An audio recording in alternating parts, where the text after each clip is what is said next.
Vamos voltar a falar daquele caso da influenciadora que acabou morrendo após fazer um procedimento estético nos glúteos em uma clínica em Goiânia. A gente está junto aqui, que gentilmente veio até os nossos estúdios, né, Pedro? Da Eliandre Palermo, que é membro do Conselho Regional de Medicina aqui de São Paulo e também da Sociedade Brasileira de Dermatologia. Tudo bem? Obrigado por estar conosco. Um ótimo dia para a senhora. Bom dia. Infelizmente, numa situação não tão agradável, senhores? Mas eu estou muito feliz de estar aqui para a gente poder falar um pouco sobre esse assunto tão importante, que é a epidemia silenciosa do PMMA. É isso que eu queria entender, o porquê da epidemia silenciosa, quais são as razões desse termo que você acabou de usar. A gente tem aqui a influenciadora que acabou sendo vítima, infelizmente. O que a gente pode entender de tudo que vem acontecendo? Tivemos um caso aqui em São Paulo, temos agora esse caso em Goiânia e, sobretudo, foram casos midiáticos. Nós sabemos que muitas pessoas também acabam se envolvendo em procedimentos, não vêm a falecer, a morrer, mas às vezes sofrem consequências do mau uso desses produtos estéticos, entre tantas outras coisas. Eu chamo esse procedimento de uma epidemia silenciosa, esse problema que nós estamos enfrentando, por conta de muitas vezes ele ficar lá parado no organismo. Então, nem sempre nós vamos ter casos graves, assim como esse, de uma paciente a óbito em tão pouco tempo de uma aplicação. Provavelmente as investigações vão mostrar alguma coisa relacionada, eu liguei para alguns colegas de Brasília que atenderam o caso, relacionada a uma infecção mais grave que evoluiu para uma sepse e provavelmente deve ter sido a causa-morte. Mas ela pode também imediatamente ter um problema vascular e aí causar uma embolia pulmonar. Mas quando ela é silenciosa, quando ela fica no seu organismo durante anos, não é possível remover. São polímeros plásticos, como se fosse um plástico líquido, que vai ficar implantado no organismo e ele pode estar lá quieto até que ele tenha uma reação inflamatória e aí a gente pode ter um início de um processo de complicação. Esse ponto é até importante, doutora, porque o PMMA, diferentemente de outras substâncias, ele não é absorvido pelo corpo, né? Exatamente. Ele fica lá intocado e depois de um tempo ele pode causar uma complicação, ele pode literalmente explodir, né? A gente fala, não é bem uma explosão, mas assim, se ele infecta, se ele forma um granuloma e uma infecção, ele não consegue ser removido. Então, mesmo que você trate com antibióticos, imagina que você contaminou a cápsula dele. Por mais antibiótico que você dê, aquilo não consegue resolver o problema. E tem uma coisa mais grave que tem acontecido recentemente, talvez a gente tenha durante um tempo não percebido ou feito a correlação, que é a insuficiência renal em pacientes jovens.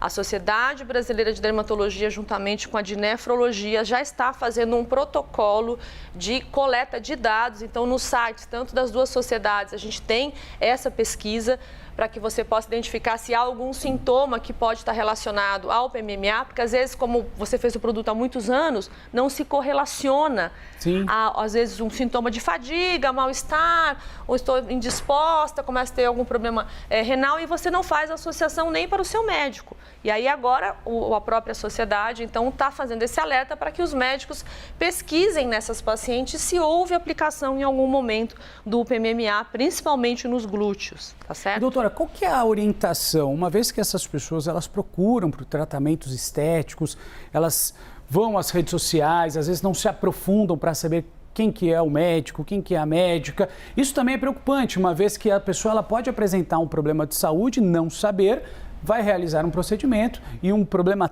terceiro, acaba influenciando diretamente na morte ou, enfim, na gravidade do caso. E nesse caso nem foi uma médica, né? Exato. Nesse caso é uma biomédica, segundo a polícia, que acabou sendo presa. Assim como aqui, desculpa te cortar, assim como em São Paulo também ela se apresentava como biomédica, né? O caso do pilinidifenol. Não, aqui em São Paulo era até pior, porque ela se candidava como esteticista e nem isso. E eu acho que tem uma coisa importante que eu gostaria de aproveitar esse momento para falar. Não é uma guerra, é uma discussão entre as classes de saúde. Nós temos que estar unidos contra os problemas e contra os produtos ruins e os maus profissionais. Porque existem profissionais ruins em todas as áreas. A gente sabe que existem problemas com o PMMA, com médicos também.